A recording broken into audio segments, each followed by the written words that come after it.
What's going on, everyone? Gilman with Wellthy Stocks back with another weekly Apple update video where we take a look at how Apple stock traded this past week, some key support and resistance levels that we have coming up moving into the future, and based on that, what we think Apple stock is going to do. So real quick, if you enjoy videos like this, hit that like button down below, subscribe to my channel if you are new, and comment down below what your thoughts are on Apple, and I'd love to chat with you guys down there. Just want to take a quick second to say Happy New Year to each and every one of you guys. You guys made the end of 2020 really special for me with all the support you've shown me. I actually made a video where I was able to give back some money to a local food bank, all thanks to you guys. So thank you for the continued support, and let's do it even better in 2021. Can't wait to see what it has in store for us. We will get right into the video. As we could see, if we take a look at the 5-day chart, well, technically 4 days, right? Because we were off on Friday, so 28, 29, 30, and 31st. Not a bad week for Apple. The reason I say that, although we did, kind of end the week lower than we had started, we set a new all-time high. And I think that was really important for Apple stock to do because it gives us something new to sort of reach towards, right? So at the start of the week, we were trading above this 133.45 line. We pushed up, broke above this 136.45. And then on Tuesday, when we came right back down, we bounced off of this level, right? Once, twice, and then broke that level, which we had kind of talked about, right? Because we had gone up so much so fast. The fact that that happened was somewhat, inevitable, because when a stock goes up that much, that quickly, the chances of a pullback are definitely there. So not too shabby there, right? On Wednesday, once again, we tried to push up towards this level, couldn't quite make it, broke down, came up, down, and then bounced off of this level that we had. So one thing that I really liked about this week is our support and resistance levels that we had identified were working amazingly. The stock, as you could see on Tuesday, bounced off of this level a couple times, bounced off of here twice. And then Thursday, we saw a little bit of a sell-off, as we had sort of expected, right?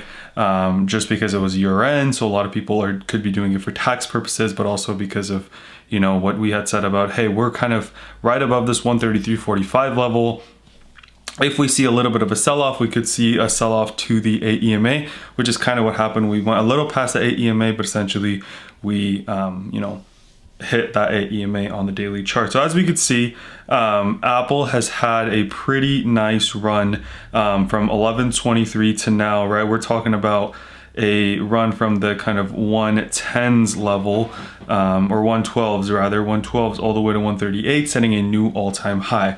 So what happens next for Apple, right? Let's take a look at what could be the future of Apple for 2021, and more specifically over the next couple of days, next week, couple weeks. So we are currently here. We've had 3 days of lower highs, lower lows, which was kind of expected because, if you take a look here from 12/21, 1, 2, 3, 4, 5 trading days, right? We went up to 138.79. So we went up $17, which for a stock like Apple typically doesn't happen because it's a $2+ trillion company, right? So we've seen a little bit of a selling off, which doesn't worry me too much. Now the question becomes, how fast can we consolidate and really move right back up, right? So as you can see right here, we're bouncing right off of that AEMA on Thursday, excuse me. I know I'm going to keep saying Friday, but on Thursday we bounced perfectly off of this AEMA. So now that we are above the AEMA and below this 133.45 line that we have, that's the first level that I'm watching the stock, right? If the stock pushes up, 133.45 is the first level we have to take on, and then it becomes the high that we set on Thursday, and then it's 136.05. So those are the 3 levels that I'm watching if the stock looks strong, for the stock to really break those levels, because I think that's what we need to do to get above this 136.05 before we can eventually make a run at a new all-time high in January. On the downside, right, kind of similar to the past couple of days where we've seen a little bit of a sell-off, but we are so close to the AEMA, right? We ended the day at 132.69. The AEMA is at 132.26. So if we see another day of sell-off coming, I would not be surprised if we broke below this level. We maybe revisit the 130 or this 129.58 line. Although I don't think necessarily that we get down to 129.58. We could see 130, 131, right? Kind of another small red day. And then we find a little bit of a base to consolidate here, and then we push right back up. Now, that base could happen right at this level too, right? I'm just saying if we see a little bit of a red day, then I'm looking for the base to be right there. So on the downside, I'm looking first and foremost at the EMA at 132.26. Then I'm kind of looking at this 129.58 level with the understanding that I think 130 will be a pretty nice mental resistance. So maybe we find support a little bit higher. And then for some reason, if we fall below that, then the 21 EMA at 128.20. If we push up, first level I'm watching is this 133.45. Then the high that we set on Thursday of 134.74 and then 136.05, right? So if tomorrow we open a little bit green and we open, let's say 133, right? And we start pushing up, 133.45 is a key level because I could see it bouncing and then breaking, right? Or if we see like one of those massive rallies, you could just break through. But that's kind of how I am approaching the stock tomorrow and this upcoming week. Now, it is January 2021. I am expecting, you know, I'm bullish on Apple long term, but I also think that this month overall should be pretty good for Apple because we should see an earnings report coming out later this month.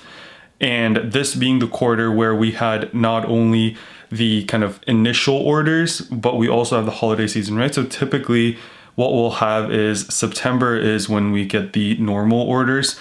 So that's counted in a different quarter. And then December, we see the holiday kind of numbers. Here we're seeing the holiday numbers and the initial iPhone numbers combined. That coupled with the fact that it's a 5G iPhone, which I think is a great reason for people to upgrade. Typically, right, they'll do some camera adjustments and processors, but 5G is actually new technology.